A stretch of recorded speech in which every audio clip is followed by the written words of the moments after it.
ಆ ಭೈರವಿ ಪೂಜೆಗಳು ವ್ರತಗಳನ್ನ ಮಾಡಿ ದೇವತೆಗಳನ್ನ ಸಂತೋಷಪಡಿಸಿ ಅವಳು ಪೂಜೆ ಮಾಡೋ ನಾಗಮ್ಮನ್ನೇ ಎದುರಿಸಿ ಹೋರಾಡ್ತಿದ್ದಾಳೆ ಅಂದ್ರೆ ನಾಳೆ ನಿಮ್ಗೂ ಏನಾದ್ರೂ ಒಂದು ಗತಿ ಮಾಡ್ಬಿಡ್ತಾಳೆ ಮಾತೆ.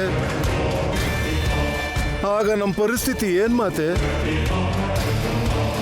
ಆದಿತ್ಯ ಸಾನ್ವಿನ್ ಸಾಯಿಸ್ಲಿಲ್ಲ, ಅರ್ಜುನ್ ಸಾಯ್ಲಿಲ್ಲ, ಅವರು ನಾವು ಏನು ಮಾಡೋಕ್ಕಾಗಲ್ವಾ ಮಾತೆ? ಅವರಿಬ್ಬರನ್ನ ನೀನೇ ಸಾಯಿಸ್ಬೋದಲ್ವಾ? ನಾನಾ? ಹೌದು, ಅವ್ರನ್ನ ನೀನೇ ಸಾಯಿಸು. ಮಾತೆ ಏನ್ ಹೇಳ್ತಿದ್ದೀರಾ ಮಾತೆ? ನಾನ್ ಸಾಯಿಸೋಕ್ಕಾಗುತ್ತಾ? ಅರ್ಜುನ್ ಭೈರವಿ ಮದುವೆ ಆಗಿರೋದು ಒಂದ್ ಕಡೆ ಆದ್ರೆ ಅವ್ರ ಸಹಾಯದಿಂದ ನಾವು ದೇವಸ್ಥಾನದ ಒಳಗೆ ಹೋಗ್ಬೋದು.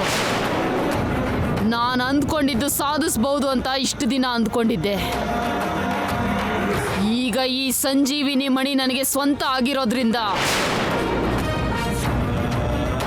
ಈ ಮಣಿ ಸಹಾಯದಿಂದ ನಾನು ಅಂದ್ಕೊಂಡಿದ್ದನ್ನ ಸಾಧಿಸ್ಬಹುದು.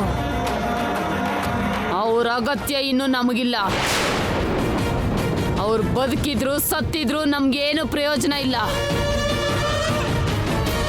ಸಾಯಿಸು, ಅವ್ರನ್ನ ಸಾಯಿಸು. ನನ್ನ ನಿಜ ಸ್ವರೂಪ ಏನು ಅಂತ ಅವರೆಲ್ರಿಗೂ ಗೊತ್ತಾಗ್ಬಿಟ್ಟಿದೆ ಮಾತೆ. ಆ ಮನೆಯಲ್ಲಿ ಯಾರಿಗೆ ಏನೇ ನಡೆದ್ರು ಮೊದಲು ನನ್ನ ಮೇಲೆ ಅನುಮಾನ ಬರೋದು ಮಾತೆ.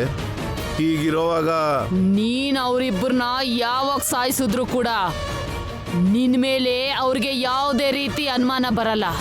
ಯಾಕೆ ಬರಲ್ಲ ಮಾತೆ? ಆ ನಾಗವೇಣಿ ಅರ್ಜುನ್ ಮೇಲೆ ಸೇಡಿಟ್ಕೊಂಡು ಅವನ್ನ ಸಾಯಿಸ್ಬೇಕು ಅನ್ನೋ ವಿಷಯ ಎಲ್ರಿಗೂ ಗೊತ್ತಿರೋದ್ರಿಂದ ಅವ್ರನ್ನ ಯಾರು ಸಾಯಿಸಿದ್ರು ನಾಗವೇಣಿನೇ ಸಾಯಿಸಿರೋದು ಅನ್ಕೊಳ್ತಾರೋ ದಡ್ಡ. ನಿಜಾನೇ ಮಾತೆ. ಅವ್ರೆಲ್ರೂ ನೀನು ಸಾಯಿಸ್ಬಿಟ್ರೆ ಆ ಮನೆಗೆ ನೀನೇ ಯಜಮಾನ, ಆ ಊರಿಗೆ ದೊಡ್ಡ ಮನುಷ್ಯ ನೀನೇ ಆಗ್ತೀಯ. ನೀನ್ ಮಾಡಿದ್ದನ್ನ ಆ ನಾಗವೇಣಿ ಮೇಲೆ ಹೊರಿಸಿದ್ರೆ ಆ ನಾಗವೇಣಿ ಮೇಲೆ ನಾವು ಸೇಡ್ ತೀರ್ಸ್ಕೊಂಡಂಗಾಗುತ್ತೆ. ಹೌದಾ ಅಲ್ವಾ? ಹೌದು ಮಾತೆ, ನೀವ್ ಹೇಳ್ದ ಹಾಗೆ ಆ ಅರ್ಜುನ್ ಹುಟ್ಟಿದ ದಿನಾನೇ ಅವನು ಸಾಯೋ ದಿನವಾಗಿ ಬದಲಾಯಿಸ್ಬಿಡ್ತೀನಿ. ಅವನು ಜೊತೆಯಲ್ಲೇ ಎಲ್ಲರೂ ಸಾಯೋ ಹಾಗೆ ಮಾಡ್ತೀನಿ. ಶರಣು ಮಾತೆ, ಶರಣು.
ಏನಾಯ್ತಪ್ಪ?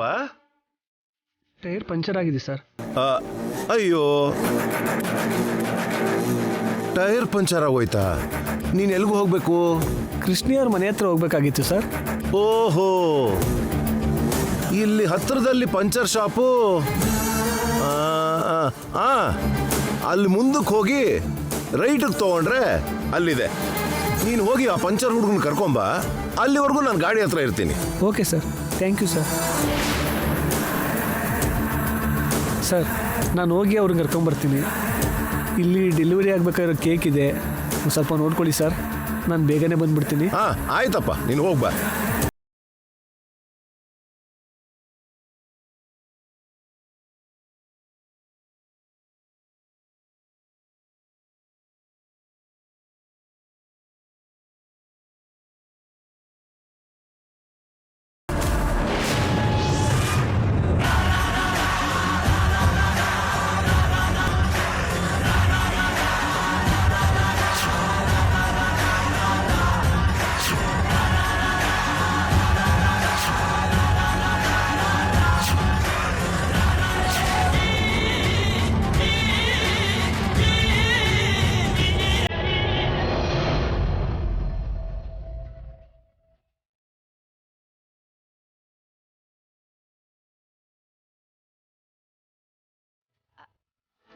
ಅತ್ತೆ ಚೆನ್ನಾಗಿ ಕಾಣಿಸ್ತಿದ್ದೀರಾ? ಚೆನ್ನಾಗಿದೆಯಮ್ಮ.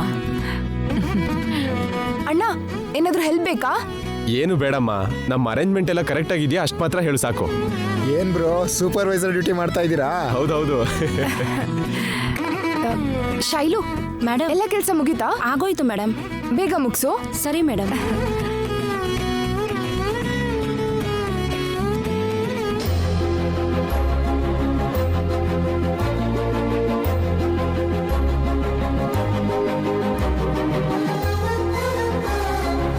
ಹೆಲೋ ಯಜಮಾನ್ರೆ, ಏನ್ ಮಾಡ್ತಾ ಇದ್ದೀರಾ?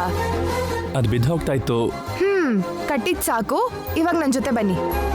ಅರೆ, ಕೆಲಸ ಮಾಡ್ತಾ ಇದ್ದೀನಿ, ಹಾಗೆ ಕರ್ಕೊಂಡು ಹೋಗ್ತಿದ್ಯಲ್ಲ. ಇಲ್ಲಿ ಏನು ಮಾಡ್ಬೇಕಾಗಿರೋ ಅಗತ್ಯ ಇಲ್ಲ, ಬನ್ನಿ.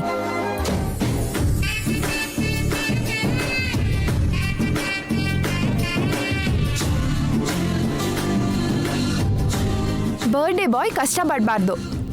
ಏನ್ ಭೈರವಿ, ನನ್ನ ತಮ್ಮನ್ನ ಈಗಿನ್ಲೇ ಕಂಟ್ರೋಲಲ್ಲಿ ಇಟ್ಕೋತಿದ್ಯಾ? ಇಲ್ಲ ಅದ್ಗೆ ಕಷ್ಟ ಪಡ್ದೇ ಇರೋ ತರ ನೋಡ್ಕೋತಾ ಇದ್ದೀನಿ. ನನ್ ಮೊಮ್ಮಗ ಏನು ಕೆಲಸ ಮಾಡದೆ ಸುಮ್ಮನೆ ಕೂತ್ಕೊಳ್ಳೋ ಹುಡುಗ ಅಲ್ಲಮ್ಮ. ಅದೆಲ್ಲ ಗೊತ್ತಿರೋದಕ್ಕೆ ನಿನ್ ಮೊಮ್ಮಗನ್ ಕೈಲಿ ತಾಳಿ ಕಟ್ಟಿಸ್ಕೊಂಡಿರೋದು ಅಜ್ಜಿ.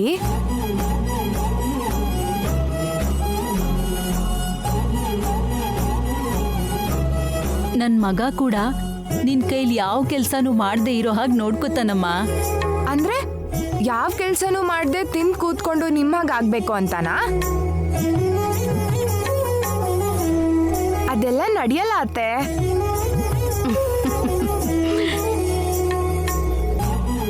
ಅದೇನತ್ತೆ ತಲೆಗೆ ಹೂವ ಮುಡ್ಕೊಂಡಿಲ್ವಾ? ಇರಿ.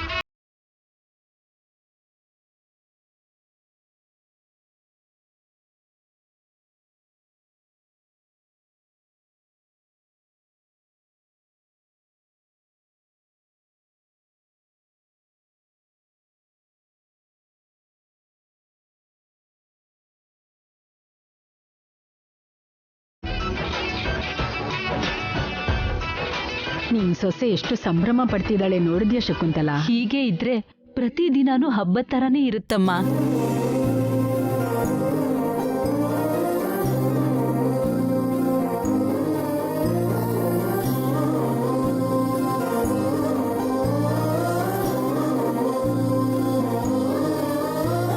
ಏನು ಹಾಗೆ ನೋಡ್ಕೋತಾ ಇದ್ದೀರಾ? ಇವತ್ತು ಹೆಣ್ಣು ನೋಡೋ ಕಾರ್ಯಕ್ರಮ ಏನೂ ಇಲ್ಲ, ಬರ್ಡೇ.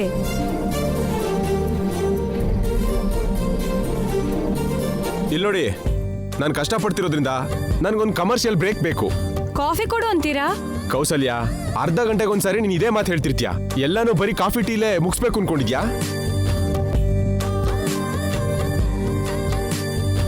ಕಮರ್ಷಿಯಲ್ ಬ್ರೇಕು ಅಂದ್ರೆ ಎಲ್ಲರೂ ರಿಫ್ರೆಶ್ ಆಗೋದಕ್ಕೆ. ರಿಫ್ರೆಶ್ ಆಗೋದು ಅಂದ್ರೆ ಹಾಡು ಹೇಳೋದು, ಡ್ಯಾನ್ಸ್ ಮಾಡೋದು, ಈ ತರ ಏನಾದ್ರು ಇರ್ಬೇಕಲ್ವಾ? ಹಲೋ ಬ್ರದರ್, ಇನ್ನೂ ಯಾಕೆ ಯೋಚನೆ ಮಾಡ್ತಿದ್ಯಾ? ಒಂದೊಳ್ಳೆ ಹಾಡಾಕು.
ಸರ್, ಮೇಡಮ್,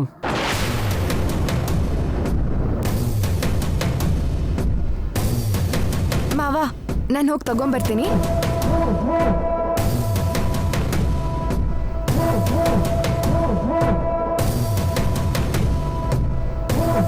ಕೇಕ್ ಆರ್ಡರ್ ಮಾಡಿ ತಂದಿದ್ದೀನಿ madam. Thank you. Okay madam.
Uncle ಎಲ್ಲಿ ಹೊರಟೋಗಿದ್ರಿ? 2 ನಿಮಿಷ ಮುಂಚೆ ಬಂದಿದ್ರೆ ನೀವು ಡ್ಯಾನ್ಸ್ ಮಾಡ್ಬೋದಿತ್ತಲ್ವಾ?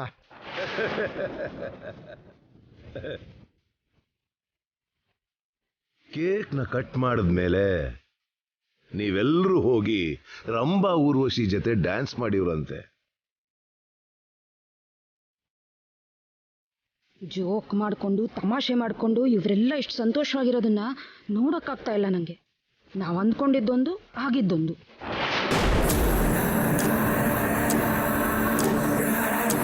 ಇವರೆಲ್ಲರೂ ಸತ್ರೆ ನಿನಗೆ ಸಂತೋಷ ಆಗುತ್ತೆ ತಾನೇ? ನಮಗೆ ಅಷ್ಟೊಂದು ಅದೃಷ್ಟ ಎಲ್ಲಿದೆ? ಸ್ವಲ್ಪ ಹೊತ್ತಲ್ಲಿ ನಡೆಯೋದು ಅದೇನೆ.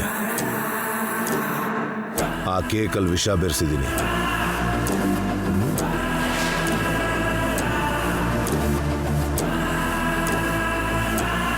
ನೀನು ಆಸೆ ಪಟ್ಟು ಆ ಕೇಕ್ ತಿನ್ಬೇಡ. ನಿಜನೇನಾ? ಸ್ವಲ್ಪ ಹೊತ್ತು ಕಾಯ್ದು ನೋಡು, ನಿನಗೆ ಗೊತ್ತಾಗುತ್ತೆ. ಇನ್ನು ಯಾಕೆ ಲೇಟು? ಎಲ್ಲರೂ ಸಂತೋಷವಾಗಿರೋವಾಗಲೇ ಕೇಕ್ ಕಟ್ ಮಾಡಿಬಿಡ್ಬೇಕು. ಅರ್ಜುನ್, ಆ ಕೇಕ್ ಕಟ್ ಮಾಡು. ಸುಧೀರ್, ಆ ಕೇಕ್ ಕಟ್ ಮಾಡೋದಕ್ಕೆಲ್ಲ ಏರ್ಪಾಟ್ ಮಾಡು. ಈಗಲೇ ಕೇಕ್ ಕಟ್ ಮಾಡೋದು ಯಾಕೆ? ಎಲ್ಲರೂ ಸಂತೋಷವಾಗಿ ಸ್ವಲ್ಪ ಹೊತ್ತು ಏನಾದ್ರೂ ಗೇಮ್ಸ್ ಆಡಿದ್ಮೇಲೆ ಕಟ್ ಮಾಡ್ಬೋದಲ್ವಾ? ಗೇಮ್ ಎಲ್ಲ ಆಮೇಲೆ ಆಡ್ಕೋಬೋದಮ್ಮ. ಕೇಕ್ ಕಟ್ಟಿಂಗ್ ಆಗ್ಬಿಟ್ರೆ ಒಂದು ಕೆಲಸ ಆಗ್ಬಿಡ್ತಲ್ಲಮ್ಮ.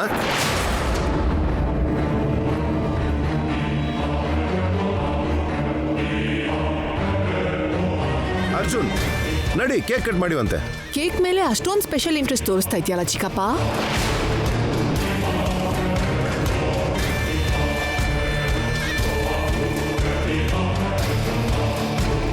ಇಂಟ್ರೆಸ್ಟ್ ಏನಿಲ್ಲಮ್ಮ. ಇಷ್ಟೊತ್ತಿಂದ ಕೇಕ್ ಬರಲಿಲ್ಲ ಅಂತ ಒಳಕ್ಕೂ ಹೊರಕ್ಕೂ 10 ಸಲ ಓಡಾಡ್ದ. ಅವನು ತಿಂತಾನೆ ಅಂತ. ನಿಜನಮ್ಮ, ಮಕ್ಕಳಿಗೆ ಕೇಕ್ ಅಂದ್ರೆ ತುಂಬಾ ಇಷ್ಟ. ನೀವು ಬೇಗ ಕೆಲಸ ಮುಂದುವರಿಸಿ. ಇಂಥ ಫಂಕ್ಷನ್ಗಳಲ್ಲಿ ಚಿಕ್ಕ ಮಕ್ಕಳು ತುಂಬಾ ಎಕ್ಸೈಟ್ ಆಗಿರ್ತಾರೆ.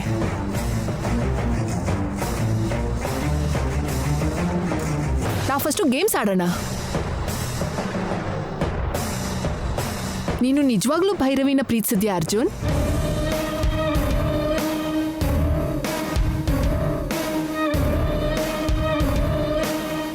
ಹಾಗಾದ್ರೆ ನಿನ್ ಪ್ರೀತಿನ ಫಸ್ಟ್ ಪ್ರೂವ್ ಮಾಡು.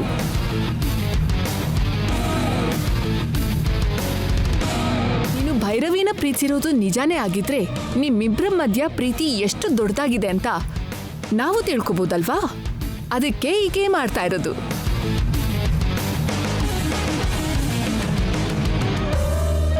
ಈ ಗೇಮ್ ಹೆಸರು ಪ್ರೀತಿ ಪರೀಕ್ಷೆ. ಈ ಥರದ್ದೇನಾದ್ರೂ ಆಡಿದ್ರೆ ಚೆನ್ನಾಗಿರುತ್ತಲ್ವ ಮಾವ? ತುಂಬಾ ಚೆನ್ನಾಗಿರುತ್ತಕ್ಕ. ಏನಂತೀಯ ಅರ್ಜುನ್? ಇಷ್ಟಕ್ಕೂ ಆ ಗೇಮ್ ಏನಕ್ಕ? ಸಿಂಪಲ್. ಭೈರವಿ ಇಲ್ಲಿರೋ ಎಲ್ಲಾ ಹುಡುಗಿರ್ ಜೊತೆ ಸೇರಿ ಒಂದ್ ಕಡೆ ನಿಂತಿರ್ತಾಳೆ. ನೀನು ಕಣ್ಣಿಗೆ ಬಟ್ಟೆ ಕಟ್ಕೊಂಡು ಸಾಲಾಗಿ ನಿಂತಿರೋ ಹುಡುಗಿರ್ ಕೈ ತಾಕ್ಸಿ ಅವರಲ್ಲಿ ನೀನು ಭೈರವಿ ಯಾರು ಅಂತ ಗುರ್ತು ಹಿಡಿಬೇಕು.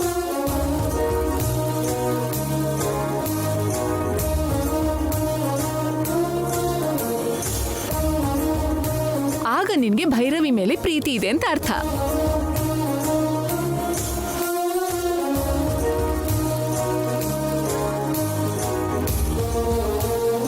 ನೀನ್ ಹಾಗೆ ಕಂಡುಹಿಡ್ದಿದ್ದೆ ಆದ್ರೆ ನಿಜವಾಗ್ಲೂ ನಿನಗೆ ಭೈರವಿ ಮೇಲೆ ಪ್ರೀತಿ ಇದ್ದ ಹಾಗೇನೆ. ಈಗ ಅದೆಲ್ಲ ಯಾಕಕ್ಕ? ಇಲ್ಲ ಇಲ್ಲ, ಆಡ್ಲೇಬೇಕು ಆಡ್ಲೇಬೇಕು ಆಡ್ಲೇಬೇಕು ಆಡ್ಲೇಬೇಕು. ಸಾಯೋದಕ್ಕೆ ಮುಂಚೆ ಈ ಹಾಳು ಗೇಮ್ಸ್ ಏನು?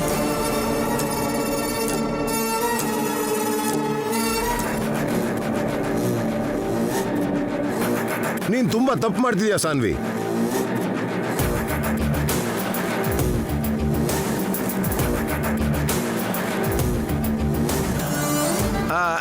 ಅದೇ ಅರ್ಜುನ್ ಭೈರವಿ ಪ್ರೀತಿ ಎಂತದು ಅಂತ ಇಲ್ಲಿರೋರ್ಗೆಲ್ರಿಗೂ ಗೊತ್ತು. ಅವರಿಬ್ರು ಪರಸ್ಪರ ಪ್ರಾಣನೂ ಕಾಪಾಡ್ಕೊಂಡಿದ್ದಾರೆ ಅಂತ ಅವ್ರಿಗೆ ಇಂಥ ಪರೀಕ್ಷೆ ಇಟ್ರೆ ಅವ್ರಿಗೆ ಅವಮಾನ ಮಾಡಿದಾಗುತ್ತೆ. ಚಿಕ್ಕಪ್ಪ, ಪ್ರೀತಿ ಬಗ್ಗೆ ನಿನ್ಗೂ ಚಿಕ್ಕಮ್ಮನಿಗೂ ಗೊತ್ತಿರುವಷ್ಟು ಇನ್ಯಾರಿಗೂ ಗೊತ್ತಿಲ್ಲ. ಚಿಕ್ಕಮ್ಮನ್ನ ಪ್ರೀತಿಯಿಂದ ಚೆನ್ನಾಗಿ ಬನ್ಸಿದ್ಯಂತಲ್ಲ, ಹಾಗಂತ ಕೇಳಿದೀನಿ. ಆದ್ರೆ ನಮಗ್ ಗೊತ್ತಿಲ್ಲ ಅಲ್ವಾ? ಅದಕ್ಕೆ ತಿಳ್ಕೊಳ್ಳೋಣ ಅಂತ ಈ ಪರೀಕ್ಷೆ ಇಡ್ತಾ ಇದ್ದೀನಿ. ತಾವು ನಾವು ಸ್ವಲ್ಪ ಸ್ಟಾರ್ಟ್ ಅವರ್ ಗೇಮ್. ಬೇಡ ಬಿಡಿ ಅತ್ಗೆ, ಮಾವ ಗೆಲ್ದೇ ಇದ್ರೆ ಪಾಪ ಎಲ್ರೂ ಮುಂದೆ ಅವಮಾನ ಆಗ್ಬಿಡುತ್ತೆ. ಬೇಡ. ಭೈರವಿ, ಸ್ವಚ್ಛವಾದ ಪ್ರೀತಿ ಯಾವತ್ತೂ ಸೋಲೋದಿಲ್ಲ. ನನಗ ನಂಬಿಕೆ ಇದೆ.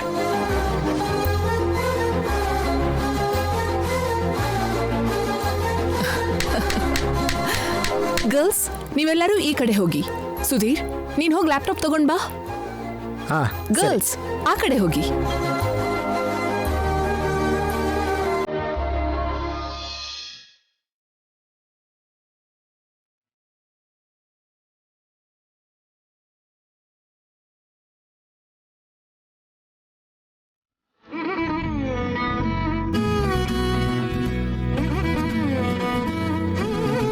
ಬಾವಾ, ಈ ಕಡೆ ಬನ್ನಿ. ನೀವಿಲ್ಲೇ ನಿಂತಿರ್ಬೇಕು, ಸುಮ್ಮನೆ ನಿಂತ್ಕೊಳ್ಳಿ.